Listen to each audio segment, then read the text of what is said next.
Te damos la bienvenida a un nuevo audio de la hora silenciosa de Palabra de Vida, donde líderes alrededor del mundo compartirán con nosotros. El día de hoy escuchamos a... Hola, soy David Ojeda y te saludo desde Santiago del Estero en la Argentina. Hoy iniciamos la hora silenciosa en Primera de Tesalonicenses. Bueno, podemos leer el contexto de esta epístola en Hechos capítulo 17. Después de que Pablo y su equipo llegaran a la ciudad, un grupo muy heterogéneo de personas se convirtió al Evangelio, dando nacimiento a la iglesia de los tesalonicenses. Mi querido, esta es la carta de un pastor satisfecho y conmovido por el progreso de su rebaño. Toda la carta destila esperanza y cada capítulo concluye con una clara referencia a la venida de Cristo. Muy bien, el pasaje de hoy es Primera de Tesalonicenses, capítulo 1, a partir del versículo 1 y hasta el versículo 5. Así que vamos a la Biblia y leemos allí, versículo 1, dice así: Pablo, Silvano y Timoteo a la iglesia de los tesalonicenses, en Dios Padre y en el Señor Jesucristo, gracia a vosotros y paz. Siempre damos gracias a Dios por todos vosotros, haciendo mención de vosotros en nuestras oraciones, teniendo presente sin cesar delante de nuestro Dios y Padre vuestra obra de fe, vuestro trabajo de amor y la firmeza de vuestra esperanza en nuestro Señor Jesucristo, sabiendo, hermanos amados de Dios, su elección de vosotros.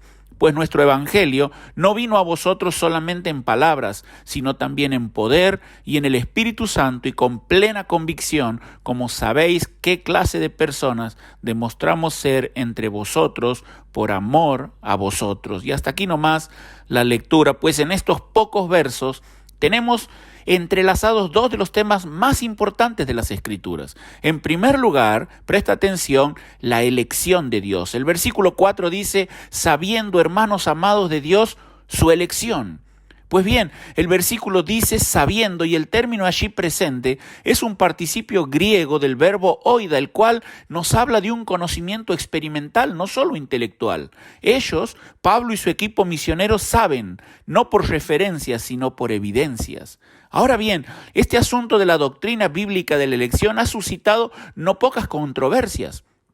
Por ejemplo, el teólogo español Samuel Pérez Millos dice lo siguiente: la Biblia presenta dos líneas paralelas de pensamiento y revelación. Por un lado, el acto soberano de la elección y por el otro, la gracia libre y general para todos. Y hay algunas verdades fundamentales que preparan el camino para el estudio de la elección. En primer lugar, el amor de Dios es por igual para todos los hombres. En segundo lugar, Cristo murió por todos, no solo por algunos. En tercer lugar, Dios cargó sobre Cristo el pecado en singular de todos los hombres para hacer potencialmente salvable a todos los mortales. En cuarto lugar, Dios hace una invitación general a todo pecador. Por eso, cualquiera que crea con fe verdadera y se vuelva a Cristo, será salvo. Finalmente, la invitación general de la gracia puede ser rechazada y es la causa de eterna perdición para el pecador rebelde. Ahora bien, quizás te estás preguntando, ¿cómo supo Pablo que los tesalonicenses eran elegidos de Dios? Y puedes ver la respuesta en los versículos anteriores, pues en primer lugar, el texto nos habla de las evidencias de una fe que obra. La fe de los tesalonicenses era manifiesta a todos de una manera eficaz y operativa. No era el asentimiento hueco, sino una fe operante, realizable. De la misma manera, Dios quiere que nuestra confianza en Él se revele a través de una fe viva y activa, mucho más que la simple articulación de un puñado de conceptos bíblicos o teológicos. No somos salvos por obras, pero sí lo somos para buenas obras. Pero en segundo lugar, el pasaje nos habla de las expresiones de un amor que trabaja. El amor se expresa a través de acciones, no de declaraciones. Dios nos anima a trabajar con entrega y compasión para suplir las necesidades de los demás, pero finalmente el texto nos habla acerca de las expectativas de una esperanza que persevera. Y es que podemos aguardar con paciencia, esperar confiados, porque nuestra expectativa de vida eterna no depende de nosotros mismos para ser satisfechas, sino de Dios, el cual siempre permanece fiel. Y qué contraste con la iglesia de Éfeso en los días de Juan, el anciano discípulo. Nuestro Señor señaló que aquella iglesia tenía obras, mas no fe, trabajo, mas no amor. Tenía constancia, mas no tenía esperanza. Pero en el pasaje de hoy hay un segundo tema, no solo la elección de Dios, sino también el evangelio de Dios. Pablo dice aquí nuestro evangelio, y en el capítulo 2, versículo 9 dice el evangelio de Dios. Y es que no hay otro igual. El evangelio de Pablo le pertenecía a Dios y procedía de Dios. Y el pasaje de hoy nos habla que los tesalonicenses recibieron en primer lugar la palabra del evangelio. Pablo les escribió a su joven discípulo Timoteo, palabra fiel y digna de ser recibida por todos. Cristo Jesús vino al mundo para salvar a los pecadores. Y así como sucedió con aquellos tesalonicenses, el plan de Dios para salvar nuestra vida incluyó darnos la posibilidad de oír el mensaje transformador del evangelio. Pero en segundo lugar, no solo la palabra, sino el poder del evangelio. Porque no me avergüenzo del evangelio, porque es poder de Dios para salvación. El poder del evangelio quedó evidenciado en el obrar del Espíritu Santo entre los tesalonicenses.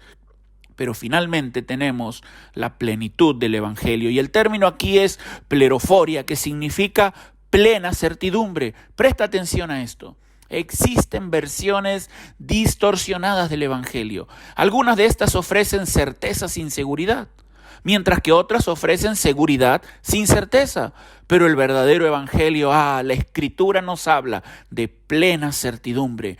Puedes tener certeza de que sos salvo y puedes tener seguridad de que aquella salvación no se perderá jamás.